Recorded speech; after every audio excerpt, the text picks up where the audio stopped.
Hello, everybody, and welcome to LFC Transfer Room Saturday Night Club. It is the Saturday night stream. I am joined by Dean, and there might be some later rivals as well. I'm actually late because my courier was late. There's actually 31 people, and Dean and I have this conversation actually quite a lot. There's 31 people on the table, 5 waiting for a takeaway order. I got told at 8 minutes past 6 that it would take half an hour. I was still there at 8 minutes past 7. Shocking, isn't it? Too trusting, mate. Too trusting. It happened to you last time, isn't it? Another issue, right? But you're too trusting. I know.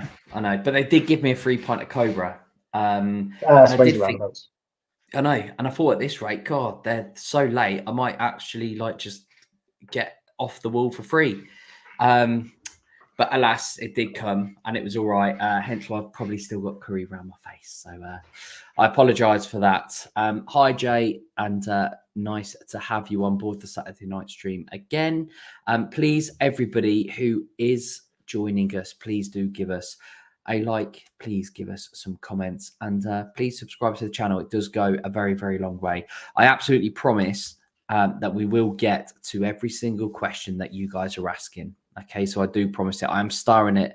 When you put in the chat, we will put that into the extra time. Okay, but we have lots to discuss tonight, which is quite funny, really, Dean, because it's the international break and England at the moment are playing out quite an aggressive 0-0 draw. But actually, there is quite a lot to discuss around Liverpool because there's been lots of movements. And actually, I think it's came the international break at the right time because Liverpool have so much to do behind the scenes.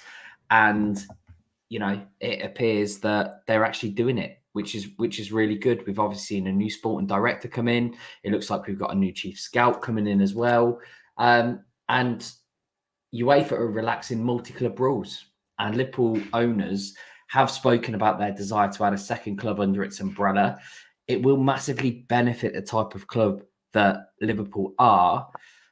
However, I think it could be a double-edged sword. I think it could perhaps benefit other clubs who might manipulate the rules and might exploit those rules a little bit further. I wouldn't expect Liverpool to do that. I think Liverpool would, again, just from maybe a biased point of view, use those clubs to perhaps breed talent or use those clubs as a feeder company, whereas maybe some of these clubs might actually start to scyther in a little bit more of financial gain. It is good news, I suppose, for Liverpool if you're going to use it in the right way. But listen, I do follow Newcastle, as in my mates support Newcastle, and I do like to see them do well. But under the new Saudi ownership, I can only see them exploiting this rule, surely. Oh yeah, 100%. Just to start off, I've mentioned this before, I think, in the past stream in regards to the multi-club ownership. I don't like it's bad for the sport. But it does give Liverpool an advantage, so you have to be happy with that aspect. And a lot of clubs are starting to go into, so whether it's the future, right or wrong, we're going to have to go into it to keep up. That's just part of the business. In regards to the rule change, it sounds like it will benefit Man City. They own 10 clubs across the world, something insane. We're very much, by the sounds of it, yet to be confirmed, but it looks like we're following the Red Bull club model, the Leipzig and the Salzburg type of model, which would suit us down to the ground. The whole talent funnel thing of it won't cost us 100 million a time to get essentially a class prospect coming from like South America or somewhere in Northern Europe. So a prime example for me personally would, as mentioned before in past streams, get someone from Portugal, not one of the big three, but someone like is it Victoria or something like that? Someone who's a decent competitor and they can attract talent from South America, establish them in 1 or 2 years, and then it's like, right, we can get them a 50% discount, but we can still make that other club compete, just not the same level as us. That's probably what we're looking at. But whether this rule change might upgrade our thinking, maybe we'll look a bit higher, maybe we'll look a bit higher up in Portugal itself, maybe try and go for a Braga, maybe try and pushing for Sporting Lisbon, because I think Chelsea were interested at one point, I think last year, in buying them. Obviously it didn't happen, but that could be a way of thinking it could change slightly. It's exciting, like I say, but the moral aspects, obviously, I don't agree with it. But like I say, it benefits Liverpool, and that's all we could really ask for at this stage. Yeah, and it's always funny when we're looking at because feeder clubs always used to be like the affiliated clubs where you could send your talent off on loan if they weren't getting 90 minutes, and we've seen like loans happen and benefit people quite a lot actually when it comes to Liverpool Football Club. But now this one seems to be more like a talent breeding ground. So let's say like you've said Sporting Lisbon, which is a perfect example because all the young Portuguese players would, most of them you would think would chop off the right arm to go and play for Sporting Lisbon, but then Liverpool would have the pick of the bunch out of those Portuguese players or out of those French or whatever players go over there. For me, it's a great idea. I just don't want it to be manipulated in terms of, this club is under our remit and they're going to pay £50 million for our under 21 striker. Yeah. It's just the cynical side of me, really, I suppose, which brings in a little bit of will it really work? I think actually Jay makes a really good point.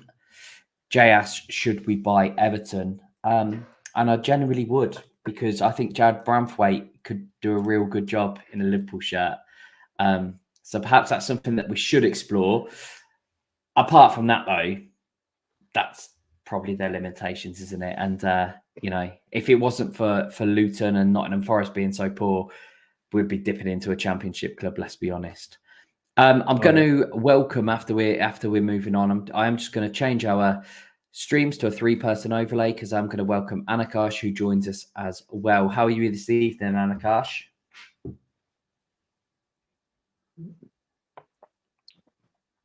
Hey, hi guys.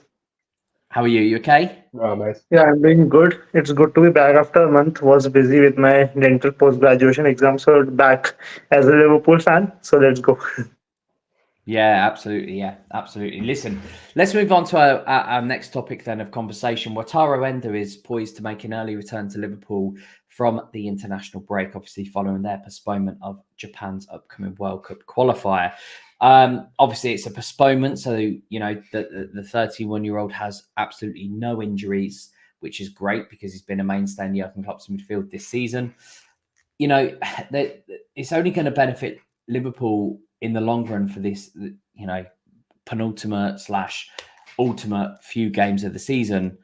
How big has Wataru Endo been, Dean, like for Liverpool this season? What influence has he made? And, I know in our WhatsApp chat, somebody said and kept the receipts quite clearly of Endo being the replacement for Fabinho. He shouldn't be the one. It should be him and somebody else. But I think all of us are astounded. We never expected these performances, surely, from Endo. No, of course not. At the start of the season, we were calling it a panic buy. We were going for £100 million player at one point, and we've ended up getting a £16 million lad who's 30s. Of course, on the face of it, you're going to be like, we've never heard of him. We've just never heard of the lad at all. Well, look what's happened now.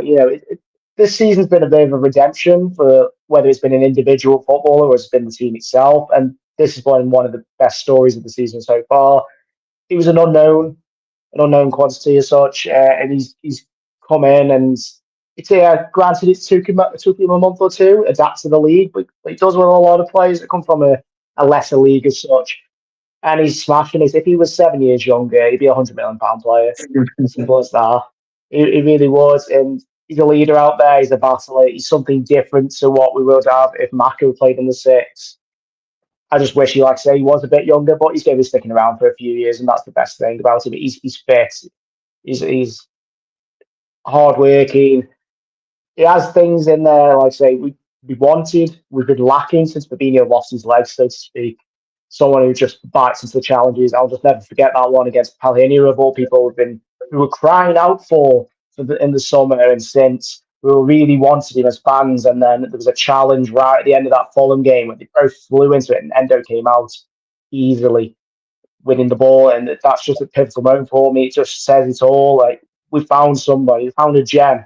Yes, okay, like I say, he's 30, 31, but you got to compliment the team behind the scenes, finding these lads, and we'll keep doing it because we have got such a great scouting network. We don't just buy names.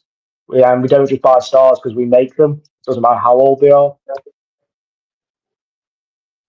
I think that's such a Absolutely. good point. And, you know, we were all clamouring for Caicedo for £115 million, who, yes, he would have been a completely different player under Klopp than he has been under Pochettino, and I'm sure he will come good. But listen, you know, Paul said, how many of us supporters heard of the name Wataru Endo before we signed him? Do you know what, Paul? I wish we'd had heard of him about 3 years ago, because he's been nothing short of phenomenal. You know, and I think it does go a long way. And I think, you know, myself included, perhaps need to learn lessons that just because it isn't a Florentino Luis or a Moises Caicedo or a Romeo Lavia doesn't mean that talent isn't elsewhere.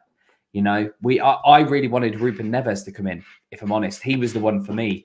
As soon as I heard Fabinho was moving on, I wanted Neves. Obviously, I think he made already the deal to Saudi Arabia, but that was the one for me. And Wataru Endo coming in is an absolute Japanese warrior. You know, he's been phenomenal. I do wish he was 10 years younger, because as Dean said, you know, like, we'd have him for the next 10 years. He's been nothing short of phenomenal. It's not just his battling. He can pick a pass as well. And he's so composed and he's so calm. And Akash, though, we're talking about the good side of Endo. Were you worried when he first came in? He had a couple of games where he had to get settled. I mean, Didier Drogba took a whole season under Chelsea to get settled before he started banging him in. How impressed have you been with Endo? Well, I mean, it's been a fairy tale so far for Wataru Endo. When the Moises Caicedo deal fell through, it felt like, the end of the world for a second. And especially Romeo Lavia's deal also falling short a week later was, like some acid on the wounds, basically. And it felt terrible. But when Wataru Endo came in as you pointed out earlier, it seemed like a panic buy, and Yol Schmatke's signing, like, you were not really sure. It felt like something that was a stopgap, something that would maximum, be someone who would play the role of Milner come after the 80th minute. You felt like someone like Doucouré might come in even later in the window at that point of time. But I guess he has been phenomenal. Like, as you pointed out at the start of the season, even Dean said that he didn't look really great at the start of the season. It felt that, it could be a signing that could come to, bite us back, but it did not. And Wataru Endo has been phenomenal. I mean, the match against Manchester City, and of course that moment against Moises Caicedo in the League Cup final. I think those two performances just define what he has done at the club. As you pointed out, Richie, that 3 years back, it would have been great if we would have got him. But I mean, under someone like Michael Edwards, I'm not too sure if he would have gone for someone over the age of 24, as has been the policy, like it or not. But of course, Wataru Endo has been a gem. And the only concern I have, and that's maybe just me being the glass half empty person, though I usually am not, is that we have seen the likes of Casemiro, the likes of Fabinho really fall off in the space of 1 or 2 seasons because their legs run out. So I'm just concerned about that by the time Wataru Endo becomes 32 or 3, that is the time when I'm really concerned that, whether he can sustain that. But as of now, I think we are as good as ever when it comes to the defensive midfield position, and it's been phenomenal, to say the least. Yeah, he truly has. And I'm really glad that, in the words of Phil Oakley from Electric Dreams, you've also had the same issues with the wide world competitor of McDonald's turning up an hour and 15 minutes late, as my curry was down the local. So I do feel for you, and I hope it was worth the wait, as mine was as well. Yeah. It always happens. It's a Saturday night thing. It must be. Anyway, Endo, it's only going to benefit Liverpool with him not playing in the international break. And, we've got a big couple of games coming up, none the least in a couple of weeks against Manchester United. And, we had Luke on the show last week, who was a Manchester United fan who, we all thought, to be fair to him, wrote Manchester United off, thought it was going to be a Mullin, as perhaps we all did. But listen, we'll get our revenge. So for all of the students walking past me in the corridors and going, United, I'll get my revenge. Today marked the day that many legends returned to Anfield to participate in the Liverpool and Ajax Legends game, with names such as Fernando Torres, who got onto the score sheet, Stevie G, Dudek, Skirtle, Aga, Elzar, remember him? Gregory Vignal as well, to name a few. With Sven-Göran Eriksson managing the side, which I personally thought was an absolutely brilliant touch after what he said about Liverpool, about what he said about the atmosphere and what Klopp said to him as well. And I love Sven even as an England manager, completely made up for him. And as much as I wish him well, it's such a sad state of affairs. So, I just hope he's comfortable, and I hope that, he really, really enjoyed today. He did manage Liverpool today, and Sven ran out 4-2 winners with goals for the likes of Torres and Elzar and Vignal as well. And it brought back lots of memories for everyone who grew up watching these players, especially for me, who's an old timer now, and with the moments of brilliance they have. And actually, they could still do a decent job. Dean, did you watch the match, and who were you impressed with? I didn't watch all of it. I caught mainly the second half, which in the end was the best half to watch. Yeah, it was a good affair. It was a good, entertaining game. I know the Legend match could be a bit hit and miss, but it's always good to have some of the more recent ones because there's a bit more pace in the game. Obviously, there's some big names as well on the other side as well. Yari and Ryan Battle playing for both sides as well, which is a bit balmy, but understandable. But yeah, it was nice to give Sven that win, that dream he always wanted. I didn't have no idea he was a Liverpool fan until he announced it, which is crazy. I'm just so happy for him. He got that chance. And there was that clip going around before the match where he met Jurgen and he touches Jurgen's shoulder and bows in front of him. He said, "Oh, legend." That's all of us. That's a true Liverpool fan right there. And as I just said, 100% win record, perfect manager. But yeah, it was nice to see Gerrard and Torres linking up again. I can't remember the full squad entirely, I'm not going to lie. But I knew Cisse to get a goal and assist as well. Can't remember exactly, but it's always nice to welcome old faces back, even whether it has just been a few years ago. But granted, Torres was, 10, 12 years ago, if not a bit longer, which is crazy. He's 40. Makes me feel old. Never mind yourself. It does make me feel a bit old. But yeah, I love these games just to welcome the heroes back. Always questions of where you grant them as legends, but at the end of the day, they did a service to the club, and they deserve to have that chance to relive their memories. Yeah, and I know that you've got the likes of Gregory Vignal and Nabil Elzar, who perhaps didn't set the world alight, but they were always there for Liverpool. And for me, anyone who puts on that Liverpool shirt is a Liverpool legend, so long as you don't embarrass it. So the likes of El Hadji Diouf and Paul Konchesky, they're not legends in my books because I don't think they played for the club well enough, and I don't think that they put their best foot forward. I'm not saying they're legends in football and don't deserve their successes, because obviously they do. But anyone like, your Dirk Kuyt, who you mentioned, I love to see him, the unsung hero, of a very long period of Liverpool Football Club, who was signed as a forward, but actually made his way as a right midfielder just purely because of his work ethic. Torres are finally forgiven, I think I'd like to say. Just finally forgiven him for going to Chelsea. But again, he won the Champions League with Chelsea, scored in the Champions League final. It's one of those that you can't harbour too much resentment. I think I can just about drop that big bag of rocks I've been carrying over my shoulder when it comes to Fernando Torres, and I'll let that go now. But he was doing fantastically. And Akash, anyone who impressed you today? I think as you mentioned, Djibril Cisse was phenomenal actually today. Really like to see him in that Liverpool shirt. So was there anyone else, Akash, for you? Well, it was, of course, great to see Cisse do well. But then, of course, for me, it was a bittersweet moment to see Fernando Torres because, as you said, we have now forgiven him. But then, of course, I think I was barely 9 years old when Fernando Torres left. And, it was like a first heartbreak. And I don't think any of my breakups have ever affected me since then because it prepared me for life. And it, of course, was a big problem, was something, which left me in tears at that point of time. Of course, that's football, that's life. You have to move on. We got the likes of Luis Suarez later. We got the likes of Mohamed Salah later. So, the club has moved on. But of course, sometimes when you think about it, you feel that, if Torres and Suarez and Gerrard would have been together, what could have been. But then those things are just for hearsay for the moment. And of course, it's great to see, as you said, any player who was put on that LFC shirt.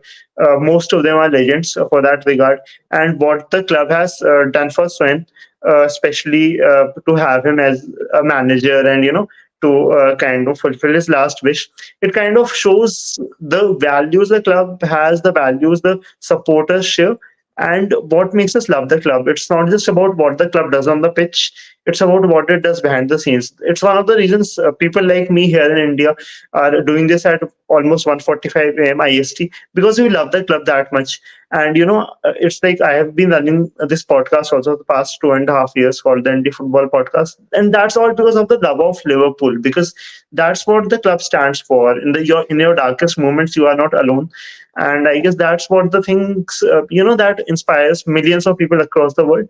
And I call myself proud Liverpoolian, although I don't live in England, or I don't live in the UK.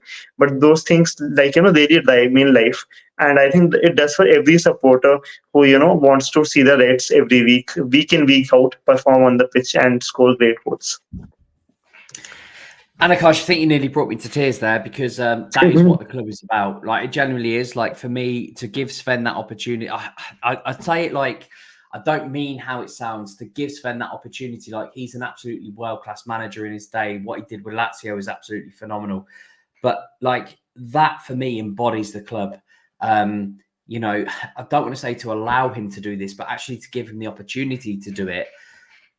That embodies everything that Liverpool Football Club is, like, for me. And I get very passionate when I talk about Liverpool, as I'm sure everybody does. But I just, it's not the success, it's the inclusion, and it's the socialism, and it's everything built around Liverpool that makes it so special to me. And to be fair, like that today, you can't get any more special than that. And anyway, before I get too emotional, let's just move on, because I don't want to.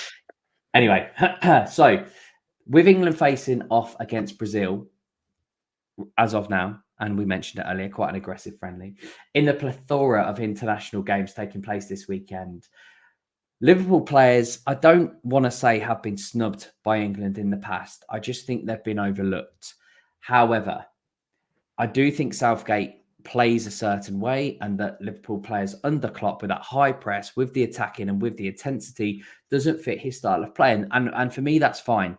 I'm not a Liverpool fan, and I might lose lots of followers here, but I'm not a Liverpool fan who despises England. I'd want England to do well, because I want Trent to complete football. I want Gomez to be the best man he is. I want Harvey Elliott to come into the squad. I want Jadon Danns eventually to become captain of that England team and to lift the World Cup. However, I just don't think the Liverpool style fits the Gareth Southgate style, Dean. And what I'm asking is, when it comes to the Euros and when it comes to the summer, I suppose, who do you expect to be involved in that Liverpool/England team? Because for me, I can only see two players, and that's Gomez for his versatility, and that's Trent Alexander-Arnold. And if I'm honest, I don't even see him as a starter, which for me is criminal. He should be starting alongside Rice, with Bellingham in midfield, with Foden on one side, Saka on the other, flanking Kane, with Bellingham just behind. So for me, though, I just don't trust Southgate to get it right. I would love England to win the Euros. But for me, I just don't think those Liverpool players fit the style of play that Southgate wants. Yeah, you pretty much hit the nail on the head. Unfortunately, whether you're an England fan or not, we're all in agreement that Southgate is just a joke of a England manager in my eyes, especially. Yeah, okay, he united the team again, and he's a good man manager, but he's a terrible tactician. Every time he comes up against a remotely better manager, he falls apart. He's got some of the best young and even players that are on the verge of being in their prime, ready to go, ready to slot into this England team, and he's not going to use them. I haven't watched any of the game up to now from tonight, and I already know, but I do know that Konsa has come on at right back instead of Gomez, and I'm like, you're swapping Walker for Konsa, so you're on about his style of play. Straight away, that's just opposite to what he's set out to do. Walker's pace and attacking threat, and you put a centre back at right back. Well, Gomez is pacey. Yes, okay, he's not as. But he's got the attacking threat. And you put a centre back at right back. Well, Gomez is pacey. Yes, okay, he's not as. But he's got the attacking threat. And you put a centre back at right back. Well, Gomez is pacey. Yes, okay, he's not as. He's not the same attacking threat as Walker, but he'll do more of a job going forward than Constant will. This is why I think there's got to be some small, whether he admits it or not, well, he won't ever admit it, I suppose, but there will be some sort of agenda behind the scenes because it's baffling. I don't understand. And even at left back, Chilwell, fair enough, he's a left footer, but he put Kieran Trippier at left back for a few games because he didn't have any left backs. Ben Chilwell's got a problem with his knee. If he keeps playing, it's going to get worse. Why don't you just put Gomez at left back who's got actual proof of when he has played at left back for Liverpool this season? He's been wonderful. He's been a shock how good he has been, even to his own fans. It makes no sense. It's a friendly where you can experiment, you can do different things, and he's not even given the lads a chance. From a Liverpool point of view, it's great just because they're not going to get injured. But from the personal point of view of the players, the confidence is going to get hit. I know you're going to bring it back and say, Luke, you know why you're not getting chosen. It's the manager's not doing his job. They will know that to a point, but it still hurts. Of course it will. I'd rather them play, hopefully no injuries, but I'd rather them play and have a good time and get their confidence up. Because we speak about Cody Gakpo being low on confidence. I know this is spewing apart a bit, but he's doing well. He played on the left wing for Scotland against Scotland a couple of nights ago. Got 2 assists. That'll boost his confidence right up, and hopefully comes back to us in that confident mood and then, pushes it forward. And that's what you'll want for Gomez. Yes, okay, he's been in good form for Liverpool, but he needs that reward. It's justified to be in the England squad. It shouldn't take Jurgen Klopp to come out after the game to say you should be in the England squad to then be put in. He should automatically be in there. So I think until the situation of the managers resolved in regards to England, and he goes because he should, I don't think any of the Liverpool players going to get in just because of the negative way he plays. Liverpool is an attacking, aggressive, stylistic brand of football. That's what we stand for. Under Southgate, England don't stand for any of that. They really don't. The only way we get through games is set pieces and Harry Kane, unfortunately. That's how it feels. I want England to do well. Of course I do, especially in the tournaments.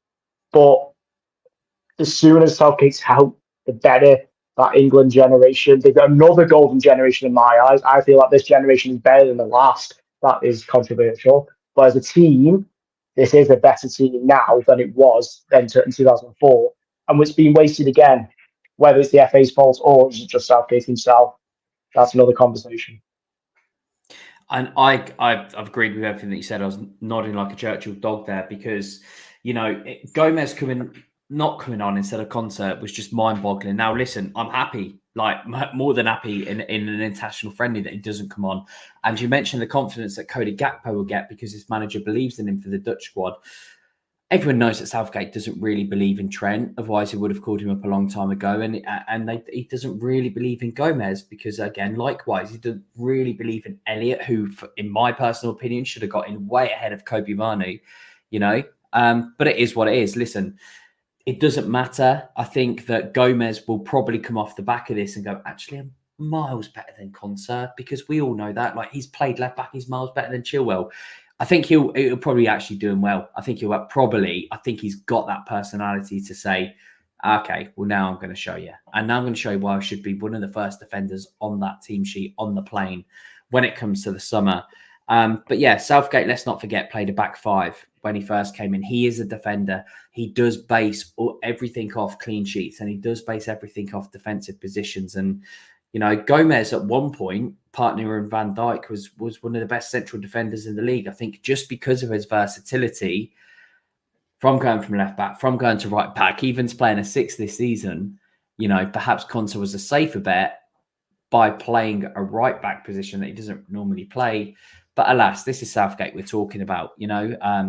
I do support England. I do want them to do well, but he's not the man to lead it forward. And I think he's maybe shown that, over the course of a couple of seasons, really, and being found out. Listen, Anakash, I love Jordan Henderson, okay? He was my captain for many, many years. I know he used to tweet my hero, my mate, as a throwback to Chubby and Stevie's tweet many years ago. However, not just because he's left Liverpool, I know he's a leader and Southgate has those players, as leaders. But for me, there's lots of players who should be in that England squad rather than Jordan Henderson. Now, I'm not going to make this a Henderson debate. I don't want it to be a Henderson debate. I generally don't, because he's moved on, gone to Saudi, gone to Ajax to play regular first team football. But do Liverpool players get overlooked for the seasoned veterans? Even Maguire starting tonight, yes, he does play very well for England. Should Gomez have started there? Should a Curtis Jones, if he's fit, start there? Should a Henderson not play and maybe take a back seat for an Elliott to start there? Or I'm not even just talking about Liverpool. Should a Kobe Mainu start there? Should a James Maddison start there? There's lots and lots of ideas there. But is Southgate, from your perspective, obviously in India, is your perspective, is he doing enough, Gareth Southgate, or should he be a little bit more risk-free? A little bit more attacking, perhaps? See, Rishi, if I am being very honest, I think Gareth Southgate is like a poor man's Jose Mourinho. I mean, it's all defense, as you talked about, but I don't think he has like really made use of the resources that he has. And I couldn't agree more with Dean when he pointed out that this generation is also being, misused like the ones in 2004. Like we used to have the England squad used to have the likes of Gerrard, Scholes, Beckham, and Lampard, and Lampard for their side. And now there are the likes of Bellingham, Sancho, and of course Sancho at Dortmund when I say that, and of course the likes of Trent, Joe Gomez playing in the squad, John Stones for that matter, and it all seems very bestial, because if you look at that team on paper, I think whatever good performances England have shown at the international stage, qualifying for the semi-finals or making it or doing even well in certain tournaments, that has all been because of the quality of the squad. Because if a good manager comes in, a manager who can actually make use of these players, this squad should be actually one of the best teams in Europe, or the world for that matter. And I'm not taking the credit away from the likes of France, Germany, or Spain for what they've achieved all over the years. But the fact remains that the team is very, very strong. You got Harry Kane, who is, scoring goals for fun in the Bundesliga. He did that in the Premier League as well. You got the likes of Jude Bellingham, the likes of Trent Alexander-Arnold, the likes of Joe Gomez, John Stones. I don't understand any reason why this squad isn't absolutely dominating teams and throwing them out of the park. So, I mean, the team, there's a certain favoritism attached to it, and as you pointed out, even I love Jordan Henderson. I feel that there has been a lot of negativity surrounding him. A man can make bad decisions, and so has Jordan Henderson. He hasn't things haven't really gone well for him, and I really sympathize with him for that. But sports doesn't really work on emotion for that matter. When it comes to the squad, when it comes to the biggest titles in the world, the team has to come first, and I feel that it's time the likes of Harvey Elliott, the likes of Curtis Jones come in the squad, and at least been given a chance by someone like Southgate to perform well and maybe just show, because I think England lack that dimension, that novelty in the squad that they have been missing for years, and I feel it's time for a change. Yeah, and we might see that change after the Euros. We might do. Just a really quick one. I'm sure we'll all answer in the same way. Hi, guys. Would you rather England win the World Cup or Liverpool win the league? It's a pretty straightforward one for me. I don't know if it is for you too, but I'll let you go first, Dean. Yeah, it's not really hard, is it? Let's be honest. Win the league 100 times over, please. That's absolutely fine. Yeah, absolutely. Liverpool definitely. There you go. There's a hat trick. Yeah, absolutely. England are my third team behind Liverpool, obviously in first, and Peterborough United. So, I think that's a pretty straightforward one. Paul says Harvey Elliott is more talented than Conor Gallagher. It's a really good question, actually, that Paul has posed, because yes, I think Harvey Elliott is more talented, but what Gallagher is doing for that England team is actually playing more as a 6 and an 8 rather than an 8 and a 10. Dean, what do you think? Yeah, if you talk about talent, it's.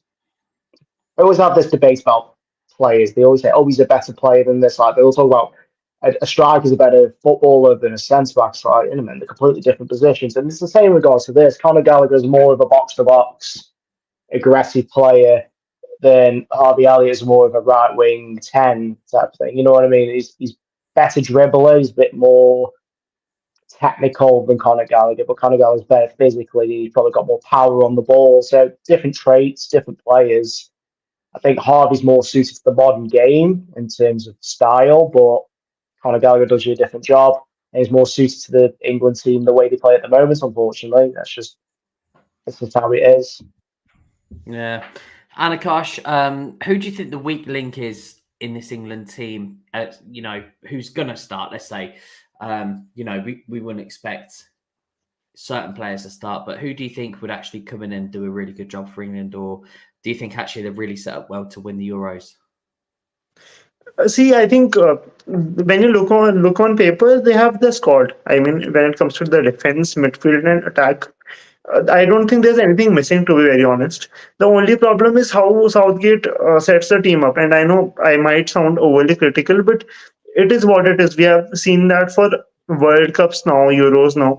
And I mean, it's all about the setup of the squad. We have seen at Liverpool Football Club how Jurgen Klopp coming to the club just changed everything. I mean, if you give a certain, and like of course Pep Guardiola is a great manager, but if you give some other manager the same thing to do with the squad that he had in 2016 or 15, whenever he arrived, I don't really think that a lot of managers would have been able to emulate that. So that just goes to show that the manager can do a lot and can bring about a lot of change. We have seen with Chelsea how they have a squad full of everything in the world, but then they turned out to be the blue $1 billion bottle jobs, as Gary Neville pointed out, because it is what it is. When you don't set up the team the right way, then there's no point of star names because matches are not won on paper. Do you know what? Someone's just asked me a really, really good question, and that was, if England don't have the best squad in the Euros right now, who does? Dean? I think there's I'll just reformat it slightly. If England had a good manager, the only other two teams that can physically win it other than England would be France and Portugal. That is it. Germany are a no-go. Netherlands are a no-go. Spain aren't as great as they were. But Portugal are a very attacking team, very exciting. I know they've still got Ronaldo playing, but when you got Jota, Pedro Goncalves, Fernandes, very, very good side. But they do lack a bit of depth at the back. Pepe still plays for them, as far as I know. France, they've still got world-class footballers. Yeah, of course. France still got world-class footballers, obviously. But I think England's a better team if you just lack tactical flexibility. That's all they lack. Yeah, and this is what we're saying, isn't it? It's exactly. The tactics behind it. And when Southgate comes up against someone who's tactically more astute, like Didier Deschamps in the World Cup, he gets found out. Exactly. How much of an eruption do you think there would be in Liverpool if Jurgen Klopp became England manager after the Euros? What would the perception be on England if Jurgen Klopp took on the task to lead England to the World Cup? Do you think Scousers would get behind Klopp? Do you think that they would renegade against him? It was such an interesting question, isn't it? I think they'd get behind him because they would support the man and not the team. Yeah. Like, you know what I mean? They want him to do well, but then as soon as that bond is broken, he walks out or his contract's done or whatever, and that's it. Then it's back to where he was. I think whatever job Jurgen walks into, we'll want him to do well because of what he's done for us. Simple as that. I generally think if Klopp came in and managed this current England team, he would go on to win the lot. I generally do. Okay. Same as Pep. Pep would win it as well, and that's what we're talking about. But yeah, as Paul quite rightly says, Germany would definitely cancel Klopp's passport if he took the England job. I'm just being controversial, just like it. Listen, we're talking about England, And this is our last bit, really. With the international breaks taking place over the past couple of days, we've seen multiple Liverpool players bring home returns. We haven't actually mentioned Luis Diaz's sensational performance against Spain. Dean, you quite rightly mentioned Cody Gakpo getting amongst the assists. Tyler Morton got 2 assists, and Harvey Elliott bagged 2 goals himself in the latest England under-21 appearance. Who has really shone, in this international period? Who's going to come back full of beans? Dean, you mentioned Cody Gakpo earlier. Does Harvey Elliott come back full of beans as well? Because obviously he's fighting, I think, and it sounds really sad to say because he's been an absolute stalwart when players have been injured. But he is fighting for that first 11 space now. Salah's back, because if Salah's back, he starts on the right. So where does Elliott start? Does he start ahead of Szoboszlai? Does he start ahead of Mac? I don't really see it. Yeah, you're right. This is the one question mark we'll always have over Harvey Elliott, and I think unless something changes on the new manager next season, because he's so versatile, it's hard for him to lock down a position. But I think he's that type of attitude. He's that type of lad. He'll just play anywhere, and he'll take any opportunity he gets, and he'll work hard to keep getting them opportunities. That's why when he closed away to the under-21s for England, he just keeps playing the way he has been playing, and that's contributing to the goals, getting the assists, working his arse off, and he'll do the same when he comes back to Liverpool as well. It massively helps that he's a Liverpool fan because he's just so happy to be there. And he's just grasping every moment, every opportunity with both hands. And that's all you really want. That's what you want in a squad.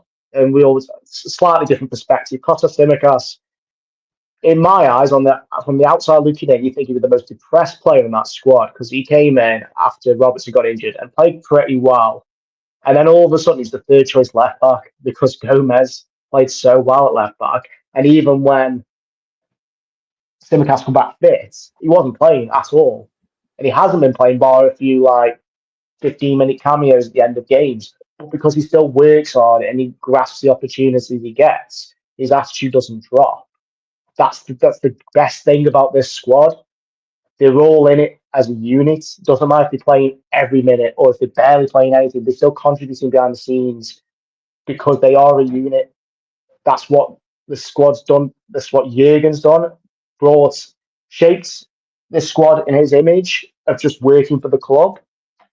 So when you go on about who's going to come back, what returns and all that for the club, Gakpo obviously his confidence will be boosted because he's been playing in his favourite position.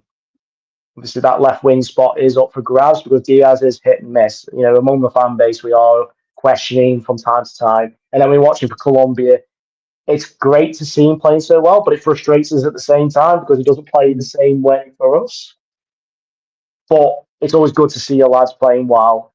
But that left wing spot is always up for grabs. So if Cody Gakpo does get a start, he needs to start taking those opportunities. But he is a different type of player. He's more of a second striker. He is more likes to drift in, whereas Diaz is a natural winger, aggressive, likes to take players on and cut inside and take a shot. Who else has played? I don't know how Robertson. I know Robertson lost, but I don't know how he played against Netherlands. I'm not going to lie. But we name these lads, and they've all played pretty well. The only ones who haven't played are all in the England setup. But it doesn't matter how many times we bang on about it, so it's not going to change that. But like I said, these lads will come back and just get into that machine mode and just go. We go again for them final 10 games. They go again for the Europa games, and we just win what we can win. Anakash, I think, Dean's hit so many good points on the head. Cody Gakpo has been in and out of the squad. He has actually, I personally think, received a lot of unfair criticism. I think he was phenomenal. When he first came in, I thought he was the man. He kept Nunes out the side, and I love Nunes. I'm one of his biggest fans.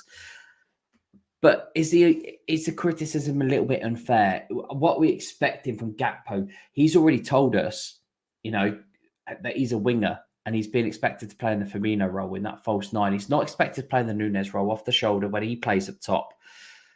What are you expecting from Gakpo? What should we expect from Gakpo? And are we being too harsh when we talk about Cody Gakpo and underperforming? Well, see, he has already got 13 goals to his name, and of course, I understand it's not always about the goals. It's also sometimes also about the performances, and of course, against Manchester United, he was a bit of a letdown. Like there are two sides of the coin. Of course, one side you can say that at times he hasn't delivered when he was expected upon, as Jamie Carragher tweeted that when Gaspo plays it's like the game is in slow motion. So that is something that that has been a bit of a problem with him. Sometimes he does slack, and he doesn't really at times look like a certain Klopp attacker, as you might call it, the quintessential Klopp attacker for that matter. But again, like as you pointed out, he played very well at the end of last season, and I think he was one of the reasons we were able to compete for at least a top four finish by the end. Though we missed out upon that, but I mean, on some other season, we might have made it if some decisions against Aston Villa, for that matter, might have gone our way at the end of last season. But again, like there's a similarity which I see between him and Roberto Firmino is not exactly the style of play or the skills, but the fact that both of the players need rhythm when it comes to performing on the pitch. Roberto Firmino, barring the last season, didn't really appear as a substitute, usually for Liverpool, and that rhythm helped him to perform well on a regular basis. So even I feel that Cody Gakpo is mainly of a player who would do well if he starts a lot of matches together, as we saw last season when he could get a run of games. Now, when he's put on as a back sub, I think that is a bit of a problem. I understand the likes of Nunez, the likes of Salah, and even Diaz, for that matter, have kept him out of the squad, and for fair reasons for whatsoever. Of course, Jota has been phenomenal whenever he has played, but then you kind of feel for him because if a player like him gets a run of games, I'm sure he would do better than what he has done this season. But when he comes in as a substitute, sometimes I feel he's a bit lost on the pitch as to what to do at different positions and how to go about going in, and that has been a detriment to his form at times this season. Yeah, I mean, I'm a massive fan of Gakpo. I generally am. And we struggled for so many years when we said, well, if Firmino's injured, who else comes in? Divock Origi, who's only can do this and this in 20, 30 minutes. With Cody Gakpo, he can play on the left, he can play on the right, he can play through the middle. I'm a massive fan, and I'm happy with the role that what he's playing. Yes, he's misfiring, but show me somebody in the world who doesn't play a regular 90 minutes who bangs like when they come on for the last 10 minutes. Like, it's hard. Anyway, listen, we're going into extra time now, guys. So there are 4 questions. One was directed at me, which means you can take the others. So I'm going to ask you from John Sommers. Hi, guys. Do you think Tyler Morton or Fabio Carvalho, what a great question, has a future at the club, or will they be sold? Dean, I'm going to come to you first because that's a really tricky question, actually. It will all come down to who comes in as a manager, but if asked me now, I think Carvalho has more of a chance than Morton. I think Morton's a bit older, and we've got plenty of 8s in the squad. I know Morton's highly rated, but the fact we keep sending him out on loan, I think we're just trying to build up his price tag and then potentially either getting another loan to the Prem side, then move him on, or we might be considering moving him on this summer. Carvalho, I think it was just a case of he wasn't getting any game time at all. Tried to get him some game time at a high level. Didn't work out at Leipzig, but he's doing really well at home. So hopefully that springs him forward to next season. He can play more games. If not, if he needs another loan, get him one in the Premier League, because I think he's making his name again, re-establishing what he is. So I think he has more of a future than Morton does.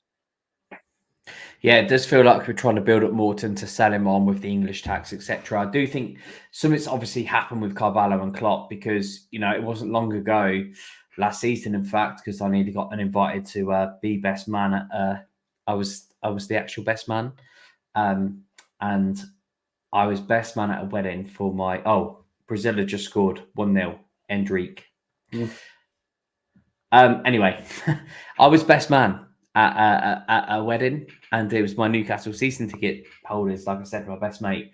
Right. When that goal went in, Fabio Carvalho scored it in like the 94th minute, bang, top bins at Annie Road. I got uninvited to the wedding at that point because I was going sick on WhatsApp. But like at that point, I was like, oh, this boy's going to go on and do bits. Like he's going to go on and do phenomenal things. Something's obviously happened. I know that he snubbed Brew Costa's under 21 team. There's obviously some sort of attitude problem that Klopp's not like, because he soon shipped him out to Leipzig and he soon shipped him out to Hull. For me, I genuinely don't think he can get in anyway. You know, with the plethora of midfield talent around us, I think they both go in the summer, if I'm honest. Anakash? Yeah, okay.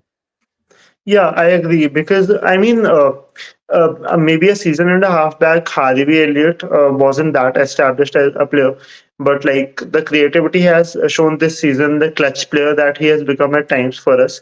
Not always necessarily scoring a lot of goals, but being able to put those right passes, be able to play through the lines. I think Fabio Carvalho has less of a chance. I would actually like to see Tyler Morton at least get a good run of games in preseason, and maybe someone who could be that extra body in the squad, because like he has performed well when it comes to the loan stints that he has had.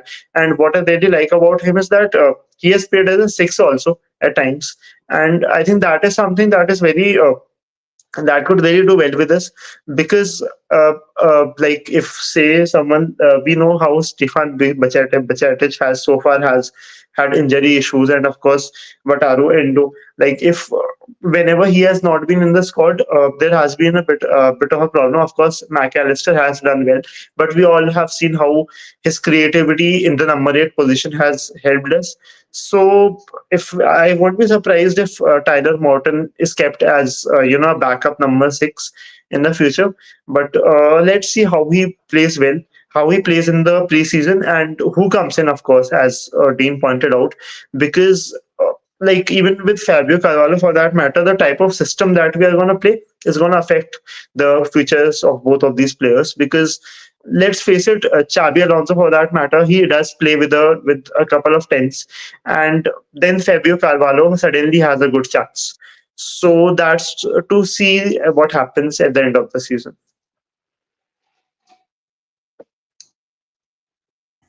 Can I mute myself? That might help if I mute myself. This was directed at me, but I'm going to put it back to you two. Your Klopp for the remainder of the season. Oh, brilliant. My bank count has just shot up. What are you doing with both Trent and Connor Bradley being fit? I'm telling you right now, I'm rotating the hell out of them. And I'll probably play Trent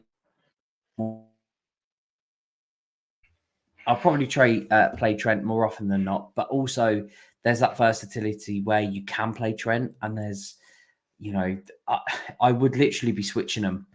Trent's fitness this season and form at times this season has been a little bit questionable. So 60-30, 60-30, mainly in favour of Trent, but I'm definitely bringing Connor Bradley on, and maybe even looking to rest Endo a little bit with Trent at the 6, maybe even at the 8.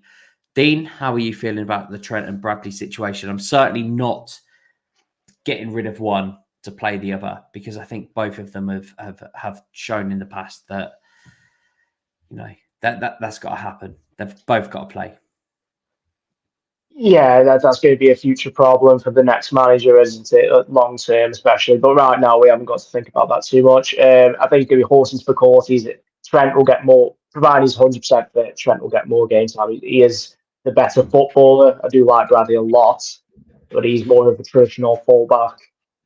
Trent adds unique skills to the elements to our way of playing. But there is going to be certain games that suit Bradley more, especially when you're away against certain teams. I think when you're home, dominating the ball, you need that ball in behind for Nunes or a Diaz or Salah. I think he's going to be perfect for that. I think we have missed his creativity at times in the last couple of weeks. Yes, we coped pretty well. But I think against United, we might have pulled out a bit more something with Trent there. Yes, there's the arguments of would he have struggled against Rashford? Of course, there's always them questions. But it's a nice problem to have, isn't it, when you've got two of the best young fullbacks in the world at your disposal. Right. You caught me mid sip there. Sorry. And normally I disguise my drinks as well, but this is the last actual drink I'll have since for 5 weeks because I'm running the London Marathon. So that's the last drink I'll have, and it's on stream with you guys on the Saturday Night Club. So this is my last drink, which is why I'm not hiding it for 5 weeks anyway, until the London Marathon is complete. Anakash, what are you doing with Trent and Connor Bradley? Well, you cannot keep the likes of Trent out of the squad with the ability that he has, just based on sheer ability and someone who you do expect to be future captain of the club. And of course, for what he has done for the club. See, for me, I'd put Trent as a number 8. I'd play him as a number 8. I think he even is a bit wasted when it comes to the number 6 position for that matter, considering he has to do a lot of other defensive duties. And I'd play Connor Bradley regularly at right back with Joe Gomez as a backup right back. And I'd get a centre half in the summer to replace Matt, honestly. Because if I'm being very honest, I think Connor Bradley has a lot of potential. Of course, Trent has been left a bit on the weaker side when it comes to the defensive side of his game, but at times he has been phenomenal. And I think as a number 8, he's someone who has got enough defensive learnings in him through all the years to balance both sides of the game, and also he has a mean long shot, something that not a lot of footballers in the world possess. And I think what it does also is that it gives the likes of Dominic Szoboszlai a run for their money, because we have seen how Szoboszlai was amazing at the start of the season, but with injuries and a few other factors, his form has kind of tapered off from the high standards he set at the start of the season. And when the likes of Trent come in to challenge in midfield, I'm sure the other players would start performing in well. So I'd have them both in the squad playing in different positions. Fantastic stuff. Listen, as we are finishing up, I'd like to say thank you to everyone for joining us tonight. I want to say a massive thank you for Dean and Anakash, who have given all of their time. Anakash, what time is it there?